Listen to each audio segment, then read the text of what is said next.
हे अर्जुन, तू परम भाग्यवान है जो तूने मेरा विराट स्वरूप और चतुर्भुज रूप दोनों ही के दर्शन कर लिए। हे दया सागर, आपकी इस दया के लिए मैं आभारी हूं।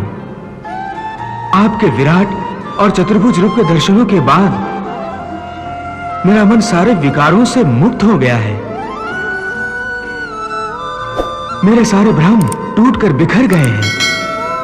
अब मैं तन मन से अपने आप को आपके श्री चरणों में समर्पित करता हूं।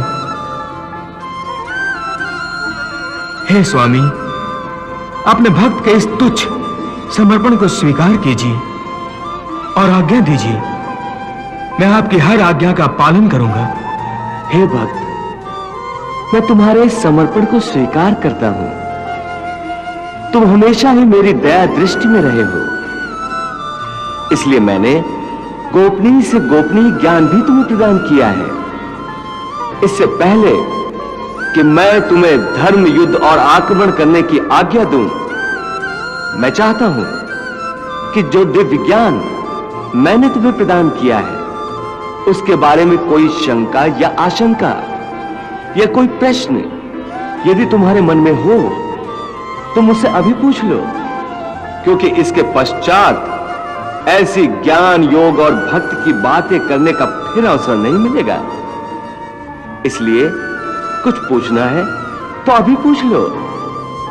हे माधव, अब इस मन में न किसी शंका के लिए कोई जगह रह गई है, न ही किसी आशंका के लिए। अब तो पूर्ण श्रद्धा और पूर्ण भक्ति से मेरा मन एक लहराते सागर की भांति आनंद से उमड़ रहा है।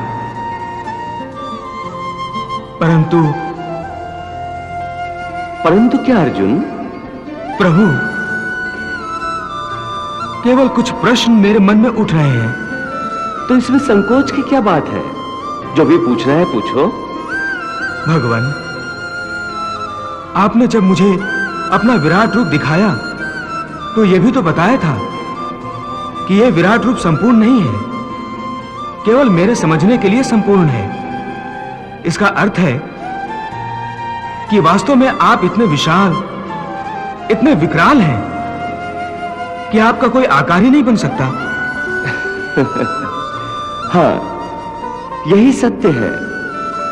मैं अनादि हूं, अनंत हूं, सदा से हूं और सदा रहूंगा। संपूर्ण सृष्टियों में ऐसी कोई जगह, कोई स्थान नहीं है जहां मैं नहीं हूं। जल, थल और गगन में भी मैं ही हूं। इसलिए मेरा कोई आकार नहीं, मैं निराकार हूं। फिर आपने यह भी तो कहा था कि हाथी में भी आप हैं, गाय में भी आप हैं, चींटी में भी आप हैं। हाँ, यह भी सत्य है। तो फिर इस तरह तो आप साकार भी हैं।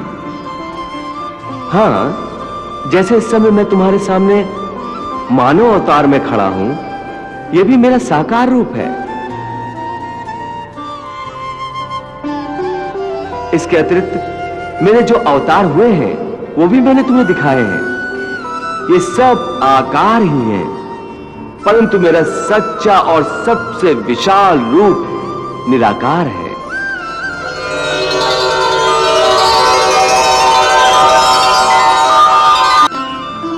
तो ये सिद्ध हो गया कि आप निराकार भी हैं और साकार भी हैं। आपके भक्त जो आपको साकार समझते हैं, वो आपके अवतारों की प्रतिमाएं बनाकर आपकी पूजा करते हैं,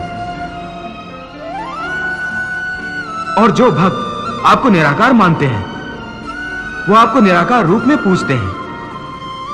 इनमें से कौन सही है?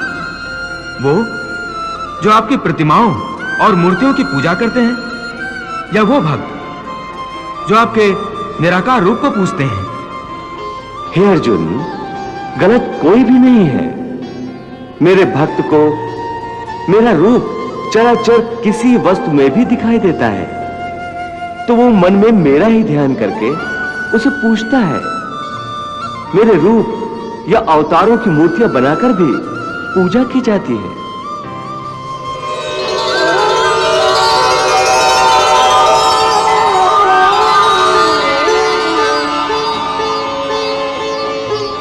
जिन्हें इन मूर्तियों में मेरा विशाल रूप दिखाई नहीं देता, वो मेरे अनादि और अनंत निराकार रूप की पूजा करते हैं।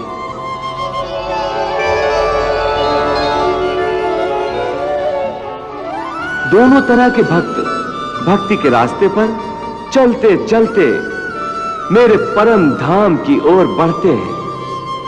कोई बूढ़ा कमजोर है तो लाठी के सहारे चलता हुआ मुझ तक आता है।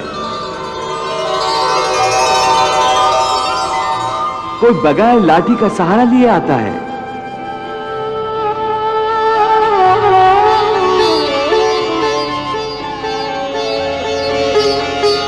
हे अर्जुन, मेरे भक्त बड़े अनोखे और निराले हैं।